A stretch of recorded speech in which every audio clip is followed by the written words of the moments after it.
Hello friends, if you're new to my channel, welcome. If you are a subscriber or a fan, welcome back.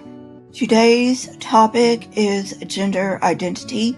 It is one that doesn't have anything to do with religion, but I am going to do a show in the future that has gender identity in it, and I want you to be prepared.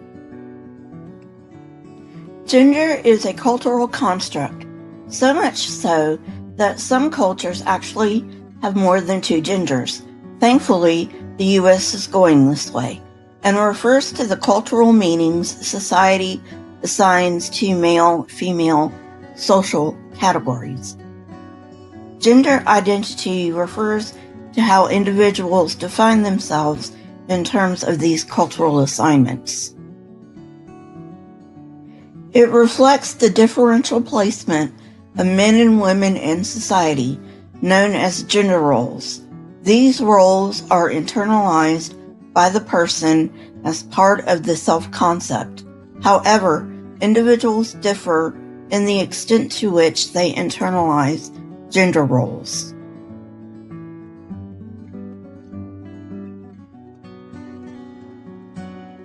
Gender identity can refer to the descriptive norms defined by each culture by what is expected, much like gender roles.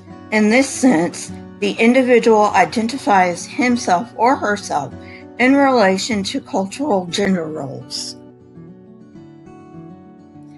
In addition, gender identity can refer to prescriptive gender norms, culturally defined as what is ideal for men and women. In this sense, gender identity refers to the control of oneself by the defining qualities of gender. Children develop gender identity as they mature within their culture. This identity arises from the interaction between learning and biology. Children are rewarded for fulfilling gender-specific expectations. Gender identity develops in stages. By 2 or 3 years of age, most children can identify their sex. By 6 or 7, children attain full gender constancy and understand that their sex does not change. Biology, especially hormones, greatly influence gender identity.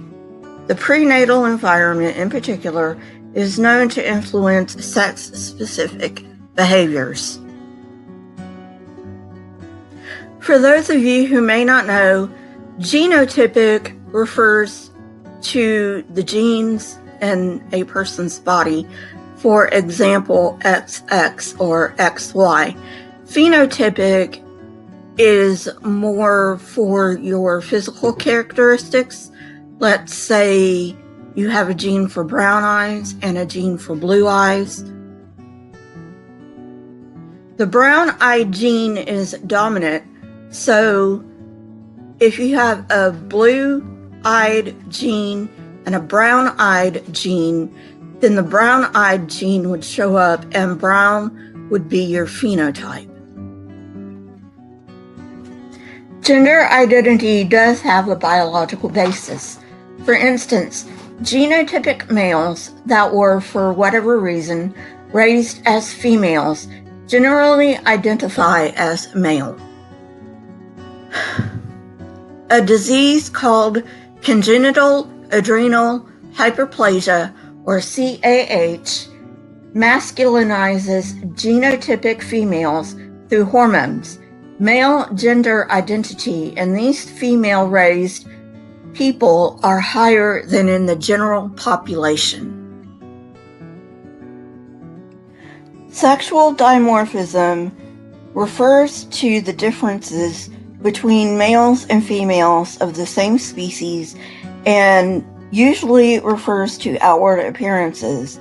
However, there are inward sexual dimorphisms also.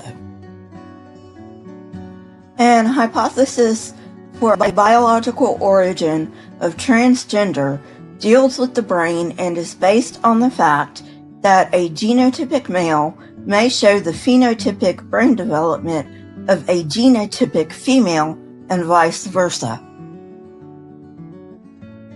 This makes sense because sexual differentiation of the brain occurs after sexual differentiation of the fetus's sex organs. Gray matter in the brain is literally pinkish gray and makes up the majority of our 3-pound brain. Studies of transgender people have shown the strongest case for gender identity being biological. Studies completed after death suggest that some brain structures are feminized in male to female individuals.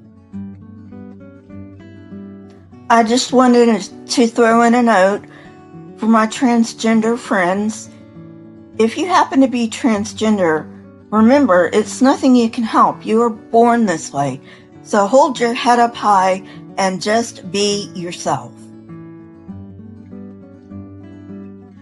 Well, friends, I think that's a good place to stop for today. This didn't have anything to do with religion, but I am going to be covering gender identity in a future video, and I wanted to make sure you had a pretty good grasp on what it is and what it isn't. If you like this kind of content, please hit the like button, press the subscribe button, and if you would like to be notified when I come out with new content, please hit the bell next to the subscribe button.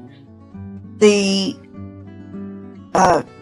links that I use for my sources are in the description, as well as my Twitter, Discord, email, and PayPal links.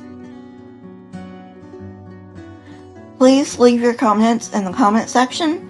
I love hearing from you. If you do not want it to be public, you can always DM me on Twitter. Question everything and never be afraid. Here are a couple of videos from my library. If you have not seen them, go ahead and watch them and tell me what you think. Until next time, friends, goodbye.